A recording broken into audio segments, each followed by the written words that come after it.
Primera carta a los Corintios, capítulo 5, versículo 1. Vamos a continuar con esta serie de estos días jueves. Una iglesia sin sabiduría. Es el tema número 13. Tema número 13 de esta serie. Y ahora vamos a ver este tema que se titula En desgracia. ¿Ok? En desgracia. La Biblia dice que la iglesia es columna y baluarte de la verdad. Es decir, siempre que la humanidad se ha perdido en la historia, la iglesia, a través de la palabra, es quien tiene la luz de la verdad. O sea, donde han salido grandes pensadores, grandes reformadores, grandes hombres que se han opuesto a ciertas cosas que se han querido impulsar. La iglesia, por eso una de las cosas que el Estado quiere denigrar y quiere socavar es la iglesia. ¿Por qué? La iglesia es uno de los pilares que más se oponen a la ideología y a muchas de esas cosas. Pero cuando la iglesia no sabe distinguir en esas cosas, hermanos, la ética, la moral, la iglesia está en desgracia. ¿Por qué? Pues porque, como dice después la palabra, si no sabemos juzgar esas cosas tan pequeñas, ¿cómo podemos juzgar otras más grandes? ¿Cómo? Si no sabemos distinguir las cosas que a Dios le desagradan y pensamos que no hay problema. No, hermanos, sí. O sea, si no pensamos como Dios, hay una desgracia muy grande en la iglesia. Vamos a leer, voy a leer hasta el versículo número 5. De cierto se oye que hay entre vosotros fornicación, y tal fornicación cual ni aún se nombra entre los gentiles, tanto que alguno tiene la mujer de su padre, y vosotros estáis envanecidos. ¿No deberíais más bien haberos lamentado para que fuese quitado de en medio de vosotros el que cometió tal acción? Ciertamente yo, como ausente en cuerpo, pero presente en espíritu, ya como presente he juzgado al que tal cosa ha hecho. En el nombre de nuestro Señor Jesucristo, reunidos vosotros y mi espíritu con el poder de nuestro Señor Jesucristo, el tal se ha entregado a Satanás para destrucción de la carne, a fin de que el espíritu sea salvo en el día del Señor. ¿Por qué desgracia? Bueno, cuando decimos que está en desgracia es que generalmente nos referimos a una situación o suceso que causa dolor, sufrimiento o adversidad. A eso nos referimos, ¿ok?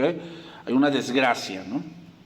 La iglesia de Corinto no solo era una iglesia dividida, que tenía inmadurez, que tenía favoritismos a base de su forma de pensar, sino que también estaba en desgracia porque había pecado en la iglesia y lamentablemente todos lo sabían, pero parecía que nadie quería hacer nada al respecto.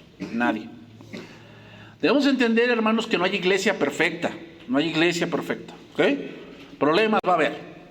No es el punto de andar como capataz, a ver, viendo la vida de todos y a ver quién comete un error y contra ese vamos. Ese no es el punto, hermanos. No es el punto al que queremos llegar acá, como un esclavista que anda con el látigo, ¿no?, detrás de todos. Al ver la mínima falla, entonces lo azotamos. No, hermanos, eso no es el punto. Quitémonos eso de la cabeza. Así no son las cosas, hermanos. Tenemos esa idea muchas veces hasta de los de afuera, ¿no? ¿Por qué no eres cristiano? Es que yo no quiero dejar mi vida de parranda, ¿no? Y si me vuelvo cristiano, pues me voy a tener que alejar y reformar y portarme bien.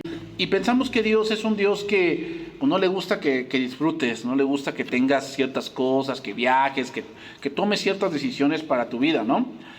Pero la imperfección humana, hermanos, nunca debe ser excusa para el pecado. La imperfección humana, o sea, ¿todos fallamos? Sí, todos fallamos. Pero eso no es justificación para que nosotros no hagamos algo dentro de la iglesia con respecto a cosas que están sucediendo. Eso no es, o sea, no, como todos fallamos, pues nadie haga nada. Todos cállense y el que esté libre de pecado. Eso no es el punto, hermanos. Y cuando pensamos de esa manera, te lo vamos a ver, es tu soberbia lo que está hablando. Cuando pensamos de esa manera. O sea, ni en tu casa es así. O sea, cuando en tu casa tus hijos requieren disciplina, se va a ejercer disciplina. ¿Por qué? No le disciplino a mi hijo porque todos pecan. Pues es que, hermanos, ese no es el punto. El punto es que tu casa debe haber disciplina porque el desorden trae pecado. ¿Qué? O sea, una iglesia desordenada, una casa desordenada, pues nunca va a llegar a nada. Nunca va a llegar a nada. La disciplina, hermanos, es algo que no nos gusta ejercer, pero que es necesaria para crecer sanos. Para crecer sanos. Tu esposo, tu esposa o tú, tus hijos requieren disciplina. Que requerimos disciplina formativa y correctiva también. ¿Por qué? Porque si no, pues después nos estamos quejando de los maleantes que hay afuera, de las mujeres que están en libertinaje. ¿Por qué? No hay disciplina. O sea, si tú piensas que no disciplinar a tu hijo es amor, estás muy equivocado. O sea, eres un tonto. No es cierto. La Biblia dice que el que no se le disciplina es porque no es hijo. Es porque no es hijo. Punto. O sea, cuando tú disciplinas a tu hijo, yo estoy pensando que no es tu hijo, ¿no? Tal vez no sea tu hijo, tal vez es un bastardo que tú recogiste de la calle y que pues por eso no le haces nada, ¿verdad? O sea, hermanos, a Dios no le vas a ganar. Tenemos que entender lo que Dios ha dicho y que eso es la verdad, no tu verdad. La disciplina no es para exhibir, hermanos. O sea, no es que yo voy a disciplinar y aquí los voy a pasar al frente y ven, a fulano, sutano y perengano son hombres o mujeres que no, ni se junten con ellos porque son repecadores. Eso no es el punto, hermanos, de la disciplina. Hay sus excepciones que después las iremos tocando, pero no es esa la finalidad de la disciplina. La finalidad es restaurar, llevar al hermano o a la hermana a reflexionar que la vida o el accionar que están llevando no agrada a Dios y que deben de arrepentirse. Deben de arrepentirse. ¿Qué cosa es arrepentimiento? Nunca vamos a llegar ahí si no estamos conscientes que lo que hicimos, el cómo vivimos, está mal delante de Dios. Si no llegamos a esa conclusión, hermanos, no vamos a arrepentirnos, vamos a seguir igual. Muchos dirán, no, es que ¿quién no peca? ¿Quién no se equivoca? Pero Dios aquí nos hace ver una de las partes del verdadero amor, hermanos, y es que el amor no se goza de la injusticia, mas se goza de la verdad, ¿verdad? De la verdad. Hebreos 12:5. Es un pasaje muy conocido.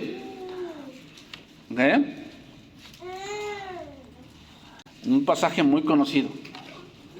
Por eso les digo, hermano, sí, yo sé que la disciplina pues no nos gusta ejercerla, ni en la iglesia, ni en tu casa a veces. O sea, no nos gusta. Pero hermanos, si tú quieres que tu hijo crea en Dios, cuando él peca, tienes que hacerle entender que no es que simplemente robó algo, o dijo una grosería, o le levantó la voz a su mamá. Pecó contra Dios. O sea, si no le logras hacer ver eso, él no tiene temor. Y si no tiene temor, pues si no tiene temor a Dios, no te lo tiene a ti. O sea, es inútil lo que haces. Es inútil. Y lamentablemente eso se ha perdido. No hay temor de Dios. O sea, y lo vemos desde la forma de vivir hasta en la iglesia, ¿no? Pensamos que en la iglesia es que vienes a la discoteca. No. O sea, a mí me cuentan, ¿no? Los que estuvieron ahí en la católica. ¿Cómo se llama? Que muchos de ellos, pues, fueron a la católica y ¿cómo era el orden en la católica? Pues era el padrecito ahí te tenía, pero mira, a raya. Y aquí que adoramos al Dios verdadero, como que pensamos que no, ¿verdad? O sea, ese es el temor de Dios. Temor de Dios significa reverencia, tener orden, hermanos. ¿Okay? Dice el versículo 5: y habéis ya olvidado la exhortación de cómo a hijos se os dirige diciendo: hijo mío, no menosprecies la disciplina del Señor, ni desmayes cuando eres reprendido por Él, porque el Señor al que ama, no quítele eso. Eso no está en la Biblia, eso para mí no encaja, ¿no? Porque pues es que hay varios factores, ¿no? La edad, por decir, ¿no? Ya tiene 50 años y todavía no entiende. El color tal vez, ¿no? Es que él sufre mucho porque pues es blanquito y pues los blancos sufren mucho, ¿no? O sea, empezamos a añadirle cosas que no están ahí.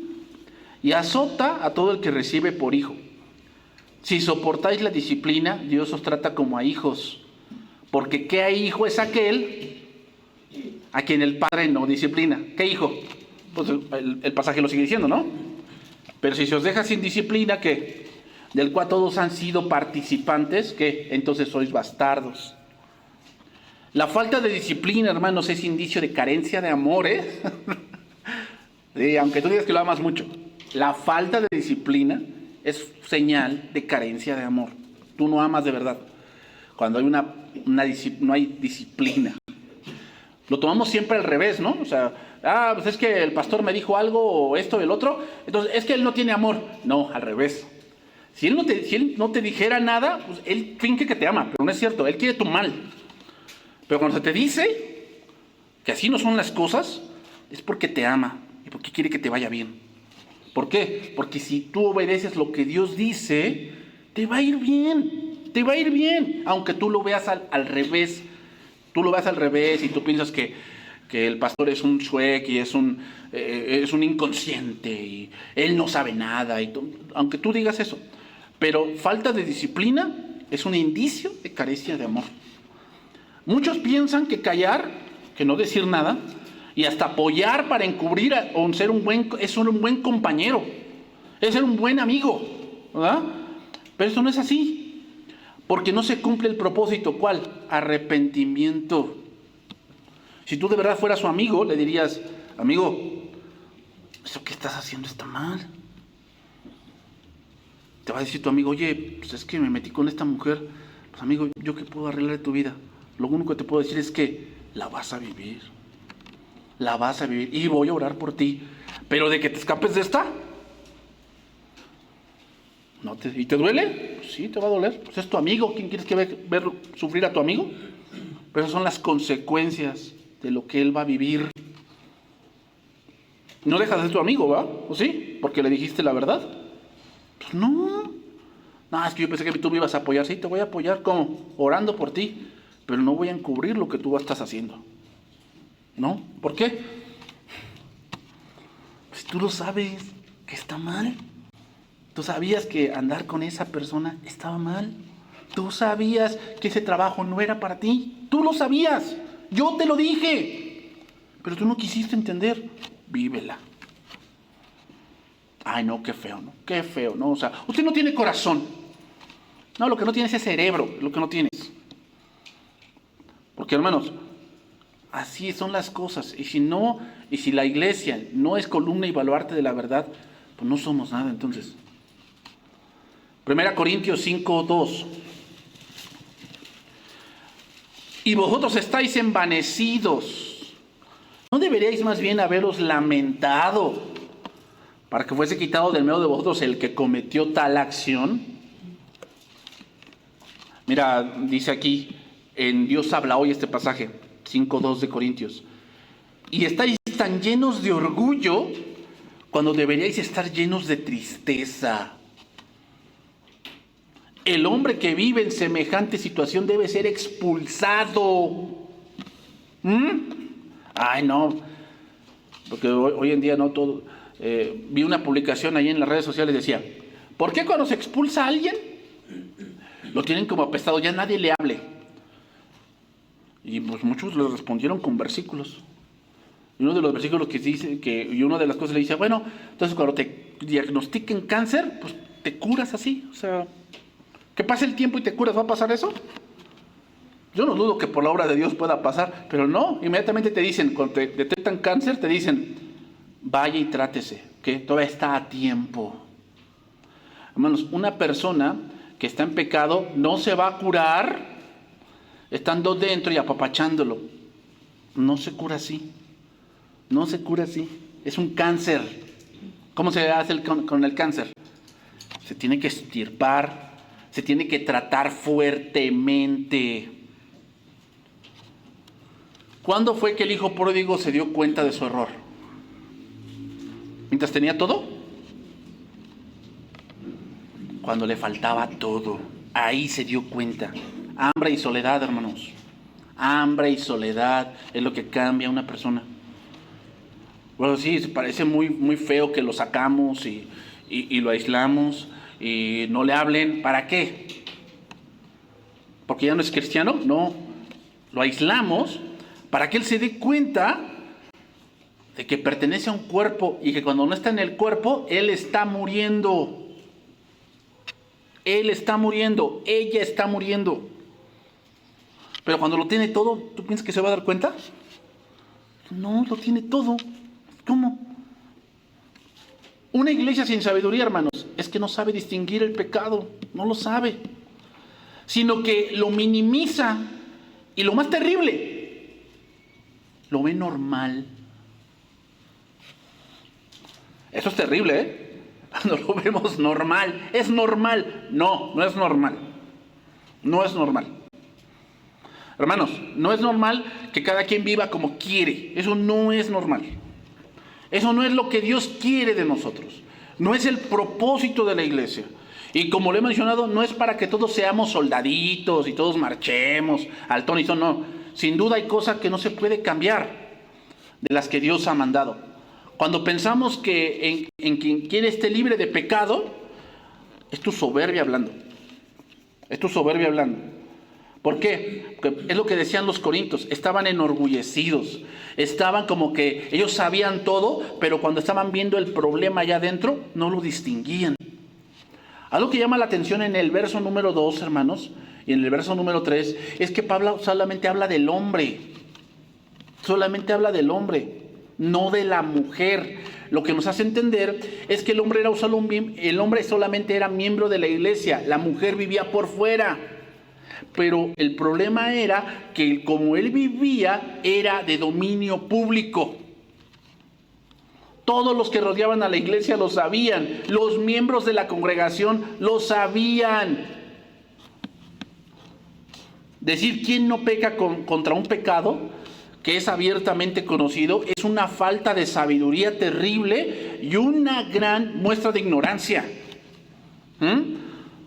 Decir que quién no peca para encubrir un pecado abiertamente conocido es una falta de sabiduría y una gran muestra de ignorancia de la voluntad de Dios. Miren, hermanos, el incesto, que es lo que estaba ocurriendo acá, para los romanos el incesto era un crimen increíble e inaudito. ¿Sí? Para los judíos era deshonrar al padre. Y para los griegos era un crimen condenable. Era un crimen. Entonces, hermanos, el pueblo de Dios debía haberse sentido triste por este incidente que de inmediato habría que expulsarlo de entre ellos a este pecador impenitente. ¿Por qué? Porque ni siquiera se apenaron. Ese es el problema. Una iglesia sin sabiduría es aquella que pues, no le pesa ver a un miembro que diga, oye, ¿qué onda? ¿Qué está pasando? ¿No? O sea, ¿qué está pasando? O sea, ¿cómo que el hermano ya abrió un bar? O sea, ¿cómo? Ay, no, pues tiene que trabajar. Oye, sí, pero no de esa manera. Oh, tiene un prostíbulo. Oye, ¿qué pasó? Ay, o sea, pero es un trabajo. ¿Qué tiene que ver? No, sí tiene que ver. Está fomentando el pecado. ¿Cómo que qué tiene que ver? Ay, pues yo pienso que no es tan malo. No, pues qué falta de sabiduría tienes. ¿Qué falta de sabiduría tienes? No te imaginas, está manejando mujeres ahí como esclavista y está cobrando por pecar. O sea, ¿cómo? Pudieron haber dudado, hermanos, de actuar probablemente porque tal vez era una persona prominente. Tal vez sintieron que estaban siguiendo el ejemplo de Jesús, ¿verdad? Cuando no condenó a la mujer sorprendida en adulterio. ¿Pero qué creen? La mujer de adulterio se arrepintió. O tal vez pensaron que la buena influencia de la congregación vencería el vicio del hombre, ¿no? Como si un cáncer maligno pudiese permanecer en el cuerpo y con la influencia del cuerpo se va a sanar. No, hermanos. No, y no. Las cosas no funcionan así. Hermanos, la iglesia no sentía indignación con respecto a este caso. Se habían vuelto arrogantes. Se habían vuelto hombres que pensaban que amaban más que Dios y que tenían más misericordia que Dios. Y esta condición carnal, hermanos, no permitía que ellos lamentaran que uno de sus miembros trajera tan grande mancha a la iglesia. Trajera tan grande mancha. No es muy probable que los corintios en realidad estuvieran envanecidos. Entonces, hermanos, así es el caso de algunas iglesias de Cristo en la actualidad. Es fácil para una iglesia de Cristo, dado el ambiente flojo de la sociedad hacia la inmoralidad, ser muy tolerante del pecado de sus miembros. La iglesia en Corinto tenía un amplio criterio hacia ese miembro fornicario, y así él no iba a ser movido a arrepentirse. O sea, lo malo es cuando la iglesia piensa como el mundo. Ahí es lo malo, hermanos. Entonces, no estoy diciendo que no vamos a pecar. Sí, va a haber pecado, y a veces graves. Pero no puede ser, hermanos, que nadie diga nada. Y que todos cállense y todos aquí nos vamos a amar. Eso no es amor. Es arrogancia y soberbia. 1 Corintios 5:3. Ciertamente yo, como ausente en cuerpo, pero presente en espíritu, ya como presente he juzgado al que tal cosa ha hecho. Ay, Pablo. ¿Quién eres tú para juzgar? ¿Quién te ha puesto por juez? Pues les diré, hermanos, que ese pensamiento de quién te puso por juzgar no es bíblico.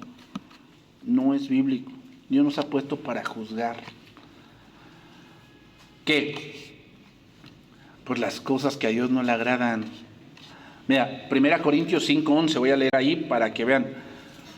Más bien os escribí que no os juntéis con ninguno que llamándose hermano fuere fornicario o avaro o idólatra o maldiciente o borracho o ladrón, con el tal, ni aun comáis. O sea, ahí comer, hermanos, sí tiene la condición de pues, no lo invites a tu casa a comer, sino significa no tengas una amistad, porque en el griego invitar a comer a alguien era un símbolo de yo quiero ser tu amigo. Entonces vamos a comer, ¿no? Entonces, uno que se dice hermano, pero pues lleva una vida totalmente contraria, pues ese es primo, ¿no? No es hermano. Entonces muchos te dicen, no, ¿por qué lo rechazas? ¿Dónde está el amor? Ese es el amor. Ese es el amor, ¿cuál? Pues que él se dé cuenta que andarán dos juntos si no estuvieran de acuerdo. Pues no. O sea, no confundas tu amor con ignorancia.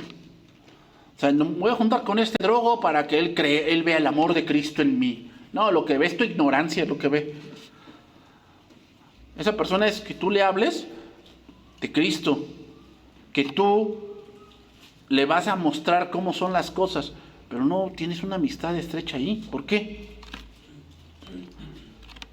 ¿Qué común? O sea, ¿tú eres un drogadicto también? ¿Tú eres un borracho? El pastor iba allá a AA a predicar y tenía conocidos, sí, de mucho tiempo, conocidos de mucho tiempo, pero jamás lo oí mencionar, decir, este es mi amigo del alma. No, ¿por qué? Sí, les predicaba, sí, tenían algo en común, que anduvieron en ese pecado, sí, anteriormente, pero ellos no lo querían dejar. ¿Qué de común tenemos? Ninguna cosa, hermanos. Porque, versículo 12, ¿qué razón tendré yo para juzgar a los que están afuera? O sea, para juzgar, amor, aquí hermanos, significa discernir. Discernir, hay que discernir. ¿Eh? Sí, no todos son. No todos son. No todos son, aunque te digan gloria a Dios, amén, no todos son. No juzguéis vosotros a los que están dentro, porque a los que están fuera Dios los juzgará. Quitad pues a ese perverso de entre vosotros. Versículo 1 del capítulo 6. ¿Osa alguno de vosotros cuando tiene algo contra otro ir a juicio delante de los injustos? ¿Y no delante de los santos? ¿O no sabéis que los santos han de juzgar al mundo? Y si el mundo ha de ser juzgado por vosotros, sois indignos de juzgar cosas. ¿Cuál es el contexto de cosas muy pequeñas? Por lo que estaba pasando en la iglesia. Ese es el contexto. ¿Son indignos de juzgar cosas muy pequeñas? ¿O no sabéis que hemos de juzgar a los ángeles? ¿Cuánto más las cosas de esta vida? ¿Cuánto más las cosas de esta vida? Si pues tenéis juicios sobre cosas de esta vida, ponéis para juzgar a los que no son de menor estima en la iglesia. Es decir, juzgar nos referimos a discernir para llevar al hermano al arrepentimiento. No nos referimos a hacer juicio de que si es cristiano o no. Eso el tiempo lo va a decir. Más bien nos referimos a hacer juicio de discernir a través de las escrituras las cosas que están sucediendo. Eso es lo que precisamente hace un juez en lo secular. ¿Qué hace? Llega un caso con él y él va a discernir a base de las leyes, de la Constitución, si lo que se está presentando es justo o es injusto. No es su opinión, es que lo que dice la ley. No es que este hombre se pasó el lindero. Estaba construyendo yo y me robó 1 metro. ¿Qué dice la ley sobre robar los linderos? Y de acuerdo a eso que se dice, se va a hacer. ¿Ok? No es que este hombre se estuvo robando el telecable. Hay una ley de comunicaciones para eso, ¿no? Entonces, ¿qué pasa? Llegan con la demanda. Es que este hombre se robó el telecable hace 10 años. Estuvo colgado ahí. Tenemos fotos, toda la cosa. ¿Qué procede? Entonces, una multa, cárcel, lo que diga la ley. Bueno, cuando pasan las cosas aquí en la iglesia, no es mi opinión. Es que dice la Biblia con respecto a ese asunto. Y de ahí no se puede uno mover. Bueno, es que no hay que ser tan severos. Pues eso díselo a Dios. ¿Yo qué? Si Dios dice que eso está mal, pues ¿yo qué? No es que Dios es muy severo. Pues ve con Dios y dile que es muy severo lo que está pasando. Díselo. Cuando nosotros usurpamos lo que Dios ha dicho con nuestro pensamiento, las cosas van a ir de mal en peor. Pensamos que arreglamos algo, pero no es cierto. Lo empeoramos. Vean a Abraham. ¿Qué hizo? Se metió con la sierva de su esposa. Pensó que arreglaba algo, pero ¿qué hizo? Lo empeoró. Así pasa. La congregación se creía que lo sabía todo, pero en este asunto no había discernimiento, sino al contrario, había apoyado a que esto siguiese adelante demostrando su ignorancia. Juan capítulo 7, verso 10. Entonces, hermanos, no es que luego ya le dejamos de hablar, no. Si tú estás viendo que el hermano pues, no anda en buenos pasos, ¿no? O sea, ¿qué vas a hacer? Si alguna vez alguno de los miembros de la iglesia lo ves con alguien que no es su esposo o su esposa, ¿qué vas a hacer? Pues luego le hablo porque pues eso para mí se me hace una deshonra. Sí, lo es. Pero ¿tú piensas que el hermano, si de verdad lo amas así, va a cambiar? No, lo llamas aparte y le dices, oye hermano, yo te vi con una persona que no es tu esposo, que no es tu esposa. Y yo nada más te digo, hermano, arrepiéntete. ¿Por qué? Porque ahorita fui yo, pero Dios te está dando tiempo, porque después Dios te va a exhibir. Y cuando Dios te exhiba, entonces ahí ya se va a otra instancia. Primero Dios nos da tiempo, hermanos, en privado, o sea, estamos haciendo las cosas y en privado ya alguien ya lo sabe, entonces Dios te empieza a decir, déjalo,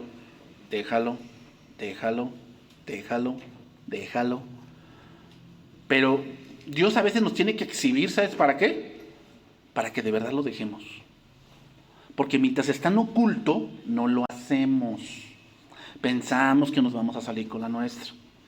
Pensamos que somos más chichos que Dios y que la vida. No, hermanos, no somos más chichos. Entre más sigamos, más necios somos. Entonces Dios nos da tiempo. Cuando vemos que Dios, que nosotros no estamos tan aferrados, Dios nos exhibe. A ver si la vergüenza hace que cambies. Que cambies. El hijo pródigo era un hombre hacendado. ¿Y en qué se convirtió? Apacentador de cerdos. O sea, el hijo hacendado, el que lo tenía todo, comodidades, una cama, tenía criados. Y ahora él era un don nadie. ¿Hasta dónde tuvo que bajar para reconocer? Entonces, hermanos, generalmente como seres humanos no entendemos a la primera, ¿va? No entendemos a la primera. O sea, vamos, y Dios nos está avisando, pero ay, le seguimos hasta que llega un momento que topa, ¿ah? Que llega lo que más temes, y ahí ¿cómo te haces? O aceptas el error, o te rebelas. Y cuando se revela la persona aquí en la iglesia, bueno, pues no lo hago, ¿y qué? ¿Qué van a hacer? Pues vete, aquí no te queremos, vete con los que son como tú, cabras allá afuera. No, es que son hipócritas porque aquí no aman. No, o sea, si tú piensas que amor es consentirte y no decir nada, estás muy equivocado. No, vete ya con los de allá afuera, con los que son como tú. Cuando entiendas y la vida te haya enseñado, Dios te haya enseñado que no es lo que Dios quiere, las puertas estarán abiertas si te quieres arrepentir. Si no te quieres arrepentir, pues yo no tengo ningún problema allá afuera. Pero ¿qué pasa con una gente que se habló con él y dice, oye, sí, te dice, hermano, sí, sé que estoy mal, pero no sé qué hacer, ayúdame? Ah, bueno, le ayudamos, ¿cómo? Con la palabra, orando por él.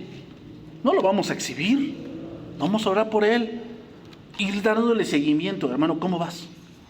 No, es que fíjate que esta mujer me sigue llamando, pues bloqueala.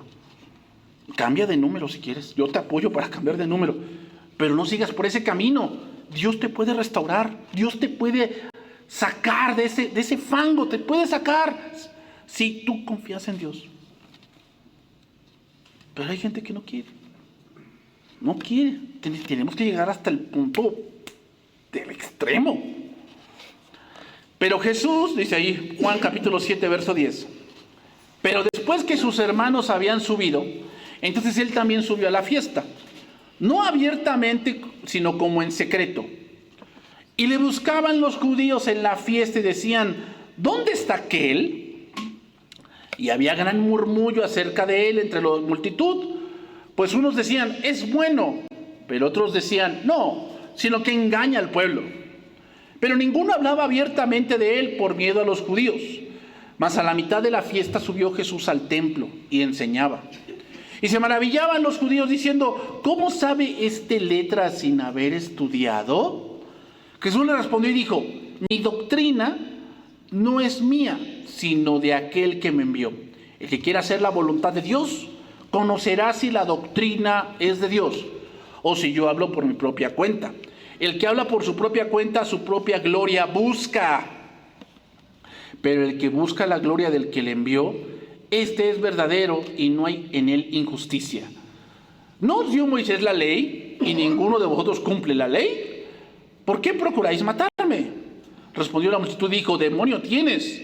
¿Quién procura matarte? Es lo que dice el versículo 21 y 22. Jesús respondió y les dijo, una obra hice y todos os maravilláis. Por cierto, Moisés os dio la circuncisión, no porque sea de Moisés, sino de los padres. Y en el día de reposo circuncidáis al hombre. Si recibe el hombre la circuncisión en el día de reposo, para que la ley de Moisés no sea quebrantada, ¿os enojáis conmigo porque en el día de reposo sané completamente a un hombre? No juzguéis según las apariencias. Jesús no está diciendo que no juzguemos. No juzguemos según las apariencias, sino juzgad con justo juicio.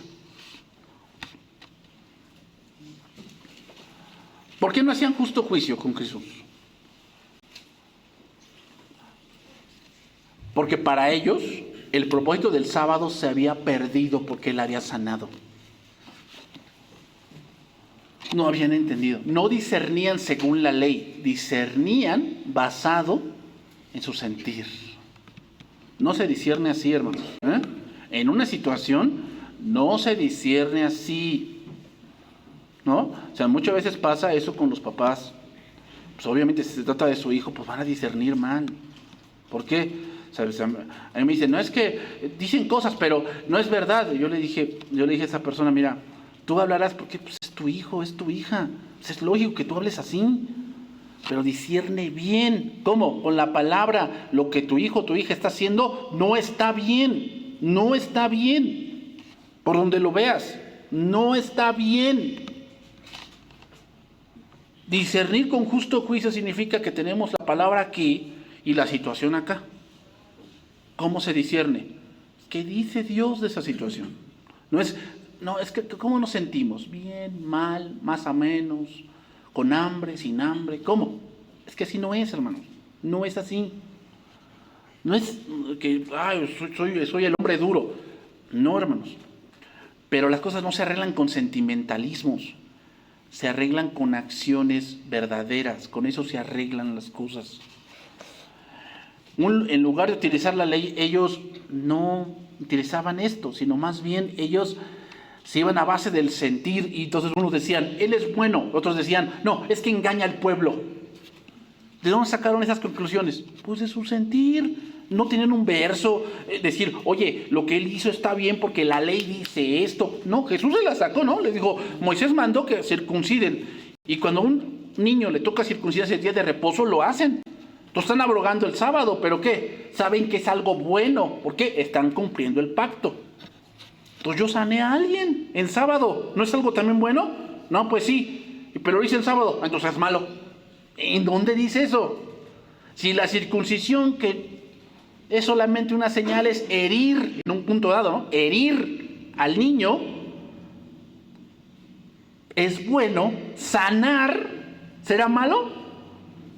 ¿Se dan cuenta cómo es un discernimiento muy, muy pesimista, muy por las apariencias? No, hermanos, tenemos que ser con justo juicio, no las apariencias. O sea, yo quisiera que las cosas fueran de una manera, pero no es así, hermanos. Primera de Pedro 1:13. Primera de Pedro 1:13.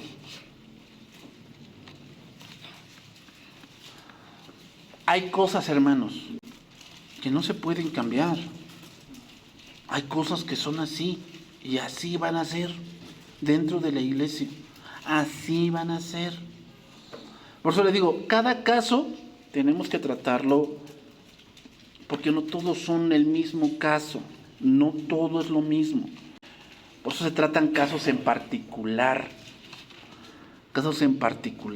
¿no? Muchos dicen, ¿por qué entonces que con Pancho Pistón no hacen nada? Ve el caso de esa persona. Esa persona pecó, pero viene cada que puede. O sea, primero lo que primero debe afirmar es su salvación, porque pues, no sabemos si sea o no. Sí, viene y tú lo ves que viene. Una vez me tocó que venía una persona y venía con una mujer y pasaron 2 meses que no vino, ya venía con otra. Sí, 2 meses. O sea, yo no lo consideraba miembro de la iglesia. ¿Por qué? Un miembro de la iglesia es alguien que está constante, que de verdad ha ejercido una comisión de fe, que tú lo ves que participa y que está ahí en las actividades de la iglesia. Pero alguien que es esporádico, ¿qué vamos a hacer con él? Primero es que veamos si es hijo, ¿no? Porque yo no voy a disciplinar. ¿Vas a disciplinar a un hijo ajeno? ¿Tú vas a disciplinarlo? Solamente que esté en tu casa, ¿no? O sea, solamente que aquí esté haciendo desorden, no es congregante, pero está haciendo desorden, pues lo saco. Pero a los tuyos, ¿qué vas a hacer con ellos? Pues hay unas reglas que seguir, ¿o no? En tu casa hay reglas que seguir, ¿no?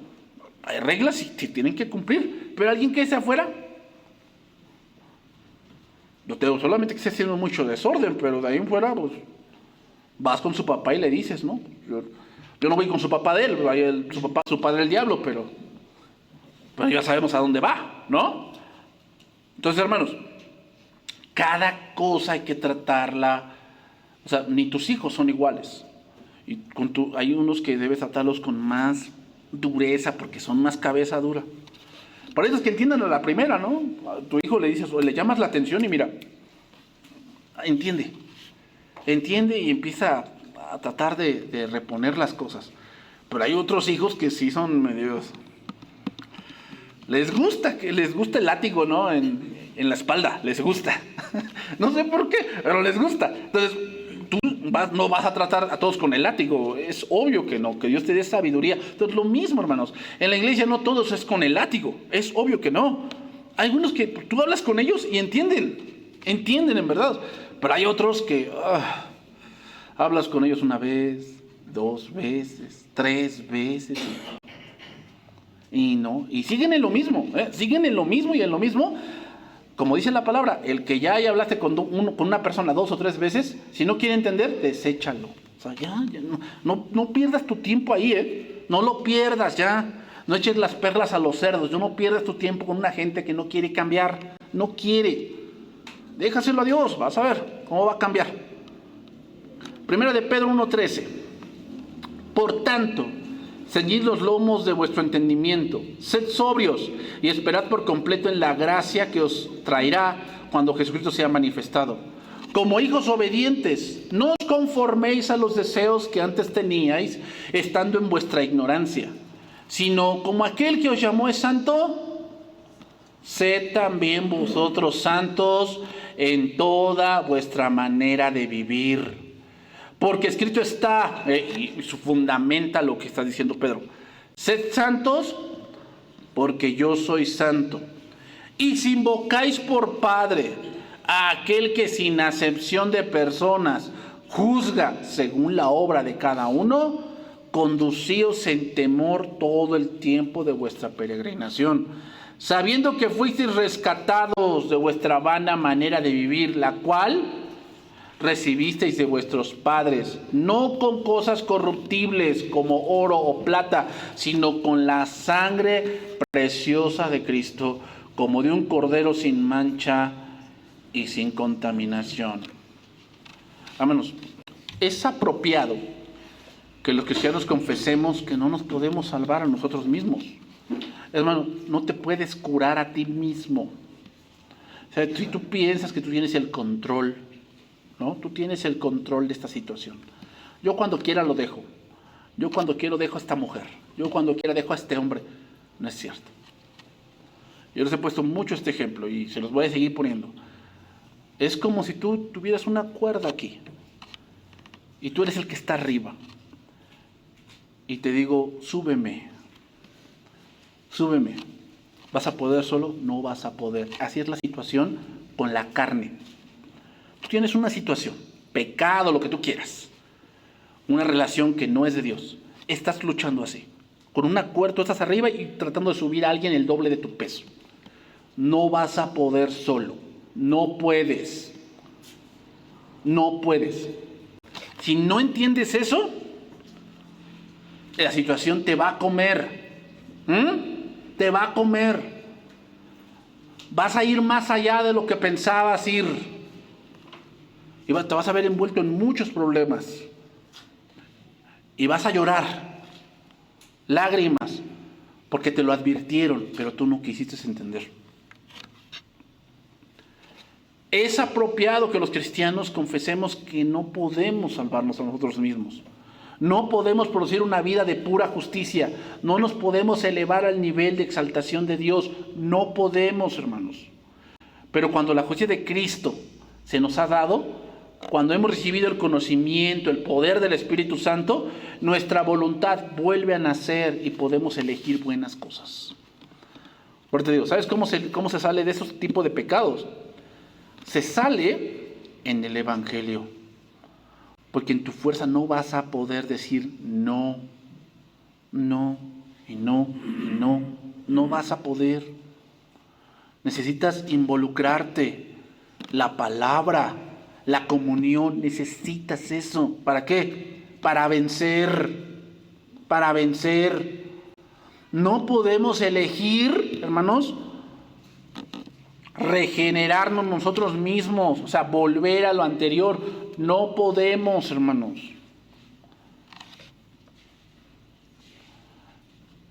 Pedro, hermanos, le está escribiendo a los expatriados.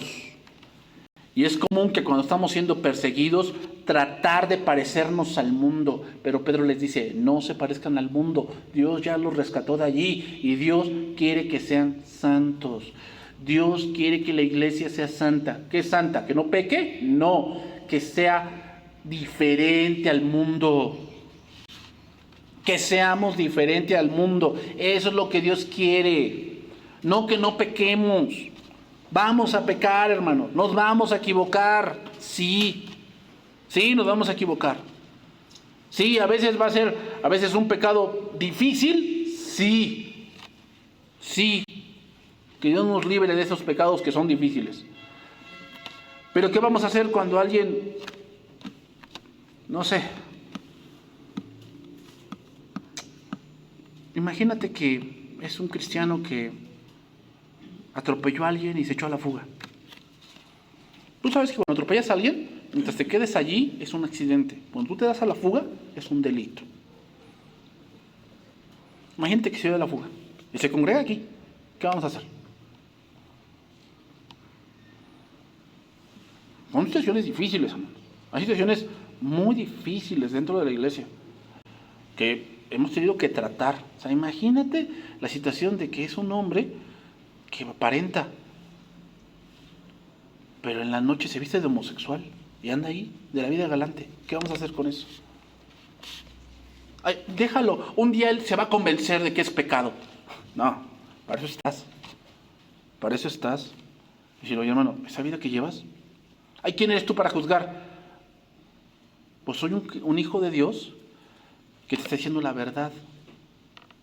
No, yo no estoy juzgando en el sentido de condenar. Te estoy juzgando en el sentido de que la vida que llevas a Dios no le agrada. Que cuando te sacan eso, hermanos, es porque ellos no están dispuestos a cambiar. Es obvio que no están dispuestos a cambiar.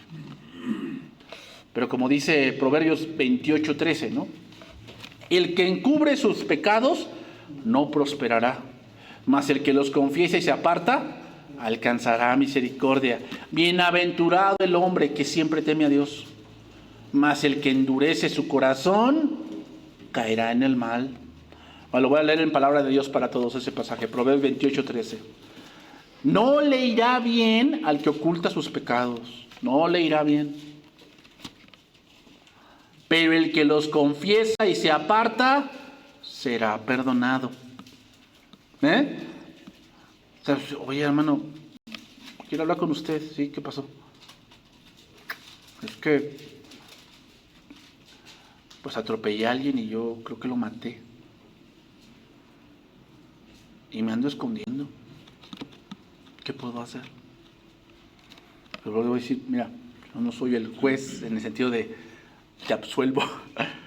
Pídele perdón a Dios. Y ahora vamos a estar orando, tú y yo. Vamos a estar orando por esta situación. Pero en algún momento se va a presentar esto. Y tienes que dar la cara. Tienes que dar la cara. Busca un abogado. Oriéntate. ¿Qué puedes hacer? No, sí, escóndete. No, yo conozco un primo allá en el Gabacho. Te vas para allá. Pues no, hermano. Hasta allá lo va a alcanzar. Su pecado lo va a alcanzar hasta allá. Lo va a alcanzar hasta allá. Hay muchas situaciones, hermanos. Yo me enteré de una situación hace años. Un pastor tenía un grupo de jóvenes. Él atendía un grupo de jóvenes en España. Y en ese grupo de jóvenes, una mujer de ese grupo de jóvenes demandó al pastor. Demandó al pastor así, nomás. Ya saben cómo está el feminismo en España. Allá primero te encarcelan y después investigan. Iban a meter a la cárcel al pastor. ¿Por qué? Porque el pastor le llamó la atención a la muchachita por cosas que ella estaba haciendo. Y lo demandó. Iban a meter a la cárcel al pastor. Él pues metió amparo y toda la cosa. Pero al ver el gobierno, que él era de un ámbito religioso, lo iban a... O sea, todo el peso de la ley. Saber que estaba cometiendo una injusticia, un pastor de acá le dio asilo. O sea, no se escapó del país, no, pidió asilo político. Y un pastor de acá lo apoyó, a ese pastor, hasta que se arreglara su situación. Se arreglara su situación. O sea, hay de casos a casos, hermanos. Hay de casos a casos. Tenemos que ver los casos de una manera individual. No podemos generalizar. No está bien eso. Tenemos que ver los casos en particular. No le irá bien al que oculta sus pecados, pero el que se confiese y se aparta será perdonado. Afortunado el que siempre anda precavido, pero el insensible caerá en el mal. Es el que pues, le vale todo, a mí que me digan algo y todo, vas a caer en el mal. Termino, hermanos. Es propio de la naturaleza humana esconder el pecado o pasar por alto los errores. Sin embargo, es difícil aprender de un error que no se reconoce. Es difícil aprender de un error que no se reconoce. ¿Y qué hay de bueno en un error si no nos enseña algo? ¿Qué hay de bueno en eso? Para aprender de un error necesitamos admitirlo, confesarlo, analizarlo y llevar a cabo ajustes necesarios para que no vuelva a suceder otra vez. Todos cometemos errores, hermanos, pero solo los tontos los repiten. Todos cometemos errores, pero solo los tontos los repiten. Hay algo en nosotros, hermanos, que se niega fuertemente a admitir que estamos equivocados. De ahí que admiremos a quienes con franqueza y sencillez admiten sus errores y pecados. Estas personas tienen una autoestima muy sólida. No siempre tienen que tener la razón para sentirse bien con ellas mismas. Debemos considerar, hermanos, admitir que a veces estamos equivocados y que nos hemos equivocado en varias cosas y que hemos metido la pata. ¿Sí? Hemos metido la pata, ¿sí? Pero el primer paso hacia el perdón es la confesión. No a mí, a Dios. A Dios. Tienes que ir a Dios y decirle, Señor, sé que esto que me está pasando, me lo merezco porque hice esto y esto y esto. Reconozco, Señor, que me lo merezco. ¿Y tú piensas que el Señor no te va a perdonar? Claro que sí. Claro que sí. A veces el hombre es muy duro. Pero Dios te perdona. ¿Y sabes qué te da en ese perdón? Paz y fuerza para enfrentar lo que tal vez va a venir. Va a venir para ti. ¿Dios lo puede detener? Sí, también Dios lo puede detener. Pero tienes que confesar, ir a tu lugar secreto y decirle, Señor, perdóname.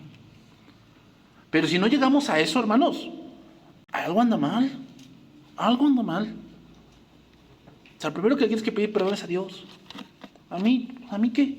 ¿Yo qué? Yo no soy el padre Crisóstomo ni nada. Yo no necesito que vengas aquí y me pidas perdón. No, pídele perdón a Dios. Y sabes, cuando tú le pides perdón a Dios, tu actitud cambia. Tu actitud es de que sabes que estás mal, pero que Dios va a poner la gracia. Pero cuando no es así, ¿cómo andan esas gentes? Dime algo. Así soy yo. ¿Qué pueden hacerme? Eso quiere decir que él no reconoce que hay algo mal. Una iglesia, hermanos, que no aborrece el pecado como Dios lo aborrece, está en una completa desgracia. Es alguien enfermo que no admite que lo está y que espera sanar del cáncer con el tiempo. Cuando no sabe que entre más lo deje pasar, el cáncer lo matará. El cáncer lo matará. Entonces, hermanos, como les digo, no es que andemos aquí a ver quién. No, eso no es nuestra misión esa. Pero a veces cuando se presenta, tenemos que actuar. ¿Para qué? Para que el cuerpo esté sano. Cuando un miembro se engangrena, ¿qué van a hacer con él? No, vamos a dejarlos otro mes a ver si con la mano lo sane. No, al contrario. Va a podrir toda la mano si lo dejamos más tiempo. Hay que amputar. ¿Y eso duele? Sí, hermanos, sí duele. Pero a veces es mejor amputar un miembro y no perder todo el cuerpo. No perder todo el cuerpo. Vamos a orar, hermanos, y vamos a terminar.